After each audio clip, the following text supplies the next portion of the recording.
আজকে ছেলের স্কুলের পিকনিক আছে। ওদেরকে বলেছে বাড়ি থেকে কিছু একটা রান্না করে নিয়ে যেতে। আমি ভাবছি পনির দিয়ে কিছু একটা ওকে বানিয়ে দেব। পনিরটা কিন্তু বাইরে থেকে কিনিনি, কালকে 2 লিটার দুধের পনির বানিয়ে রেখে দিয়েছিলাম।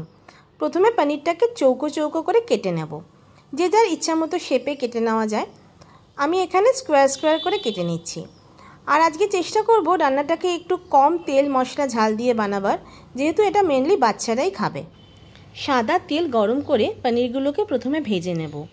পনিরটা যেহেতু বাড়িতে করা, এর মধ্যে কোনো রকম ভেজাল নেই, তাই জন্য ভাজার সময় না খুব সুন্দর একটা গন্ধ বের হচ্ছে, আর পনির থেকে একটা তেলও বের হচ্ছে। এই তেলটাকে রান্নার মধ্যে ইউজ করে নেব, তাহলে স্বাদ আরও ভালো হবে। অল্প করে পেঁয়াজ আদা রসুন আগে থেকে কেটে রেখেছিলাম। পনির ভাজা তেলের মধ্যে একটুখানি ঘি দিয়ে দেব। ঘিটা একটু গরম হলে ওর মধ্যে একে একে গরম মশলাগুলো দিয়ে দেব। গোটা গরম মশলার মধ্যে দিয়েছি দারচিনি, এলাচ, লবঙ্গ, একটুখানি সাজিরে।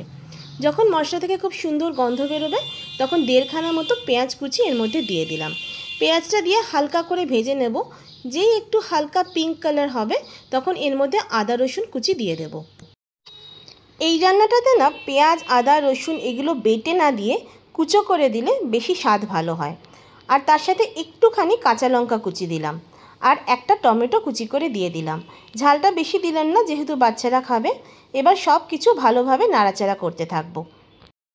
এরপর রেগুলার রান্নায় আমরা যে মশলাগুলো ব্যবহার করি, যেমন অল্প একটু হলুদ গুঁড়ো, একটুখানি ধনে গুঁড়ো আর একটুখানি কাশ্মীরি লঙ্কা গুঁড়ো এর মধ্যে দিয়ে দিলাম। সব মশলাগুলো দিয়ে ভালোভাবে মেশাতে থাকছি। 2-3 মিনিট মতো নাড়াচাড়া করেছি। এবার মশলা থেকে তেল বের হচ্ছে। আর আগে থেকে আমি কিছুটা কাজু ভিজিয়ে রেখেছিলাম।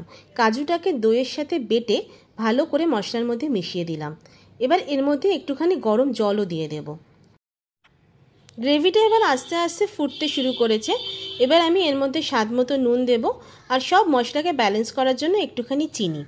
আর তারপরে লাস্টলি দিয়ে দেবো পনিরগুলো দিয়ে ভালোভাবে মিশিয়ে নেব। এবার গ্যাসের ফ্লেমটাকে একদম আস্তে করে 1 কাপ মতো দুধ মিশিয়ে দেব। দুধটা কিন্তু রুম টেম্পারেচারে থাকতে হবে। আর একটুখানি কসুরি মেথি দেব, আর ওপর থেকে একটুখানি ক্রিম ফাটিয়ে নিয়ে দিয়ে দেব। সব কিছু ভালোভাবে মিক্স করে দেব। ফ্লেম বন্ধ করে এটাকে মোটামুটি 10 মিনিট মতো চাপা দিয়ে রেখে দেব। একটু টেস্ট করে দেখলাম, খেতে কিন্তু বেশ ভালো হয়েছে। এবার এটাকে ঠান্ডা করে ছেলের টিফিন বক্সে দিয়ে দেব। রেগুলারের চিলি পনির, পনির বাটার মশলা না করে আজকে একটু অন্যভাবে করলাম। হোপফুলি এটা ছেলে আর ছেলের বন্ধুদের ভালোই লাগবে খেতে।